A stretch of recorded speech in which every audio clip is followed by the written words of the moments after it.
Kolluru వెలుమలలో best flat కోసం చూస్తున్నారా? రాధేశ్ కైనే ఎంచుకోండి. తెలుగు రాష్ట్రాలలో 100 కోట్లకు పైగా దానాలు. చివరికి సొంత మనవడి చేతిలో దారుణ హత్యకు గురయ్యారు. 100 కోట్లు సంపాదించిన సరైన తీరులో మనవడిని పెంచలేకపోయారు. డ్రగ్స్ కి అలవాటు పడిన అతను ఆ ఆస్తి కోసం తాతని అతి కిరాతకంగా 73 సార్లు కత్తిపోట్లతో అతి భయంకరంగా చంపాడు. ప్రముఖ పారిశ్రామికవేత్త వెల్జాన్ గ్రూప్ సంస్థల అధినేత వెలమాటి చంద్రశేఖర జనార్దనరావు దారుణ హత్యకు గురయ్యారు. హైదరాబాద్ సోమాజిగూడలోని తన నివాసంలో సొంత మనవడే ఆయనను అత్యంత పాశావికంగా 73 సార్లు పొడిచి చంపాడు. తెలుగు రాష్ట్రాలలో మొదటి తరం పారిశ్రామికవేత్తలలో ఒకరైన వెలిజా గ్రూప్ సంస్థల అధినేత వెలమాటి చంద్రశేఖర జనార్దనరావు సొంత గ్రామం పశ్చిమ గోదావరి జిల్లా దెందులూరు మండలం కొవ్వాలి. జనార్దనరావు ఇంజనీరింగ్ చదివారు. కోల్కతాలోని హిందూ మోటార్స్లో కొంతకాలం పనిచేశారు. ఆ తర్వాత హైదరాబాద్కు వచ్చి పటాన్ చెరువు ప్రాంతంలో సొంత పరిశ్రమ స్థాపించారు.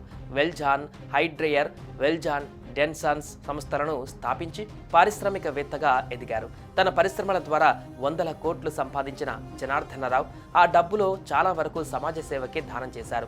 స్వగ్రామంలో పాఠశాలకు కొత్త భవనాలు కట్టించారు. అత్యాధునిక ల్యాబ్, ఫర్నిచర్ ఏర్పాటు చేశారు. ఏలూరు సిఆర్ రెడ్డి కళాశాలలో టెక్నాలజీ సెంటర్ ఏర్పాటు కోసం 19 ఏళ్ల క్రితమే దాదాపు 2 కోట్లకు పైగా విరాళం ఇచ్చారు. హైదరాబాద్లోని ఎల్వి ప్రసాద్ హాస్పిటల్ కోసం 10 కోట్లు దానం చేశారు. ఆ డబ్బుతో జనార్దనరావు తల్లి పేరిట ఆసుపత్రిలో ఓ భవనం నిర్మించారు.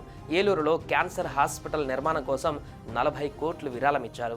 తిరుమల తిరుపతి దేవస్థానానికి పలు దఫాలుగా 40 కోట్ల విరాళం ఇచ్చారు. ఇన్ని దానాలు చేసి సమాజంలో మంచి పేరు తెచ్చుకున్న జనార్దనరావు చివరకు మనవడి చేతిలో దారుణ హత్యకు గురయ్యారు.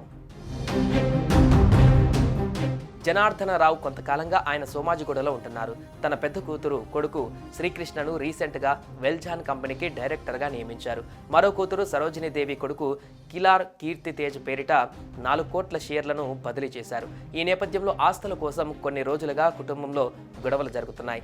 సరోజినీదేవి గురువారం రాత్రి కుమారుడు కీర్తి తేజ్తో కలిసి తండ్రిని కలిసేందుకు వచ్చారు.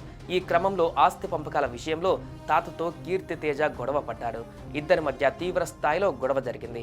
తండ్రికి టీ తెచ్చేందుకు సరోజినీదేవి ఇంట్లోకి వెళ్ళగా ఇదే అదనుగా భావించిన కీర్తి తేజ వెంట తెచ్చుకున్న కత్తితో తాత జనార్దన్ పైన దాడి చేశాడు. తండ్రి అరుపులు విని వచ్చిన తల్లి అడ్డుకునే ప్రయత్నం చేయగా ఆమెపైన దాడి చేసి 4 చోట్ల పొడిచాడు. అక్కడే ఉన్న కాపలదారు అడ్డుకునేందుకు ప్రయత్నించగా రావద్దని బెదిరించాడు. అత్యంత కిరాతకంగా 73 సార్లు కత్తితో పొడవడంతో జనార్దనరావు అక్కడికక్కడే మృతి చెందారు. అనంతరం అక్కడి నుంచి కీర్తి తేజ పారిపోయాడు.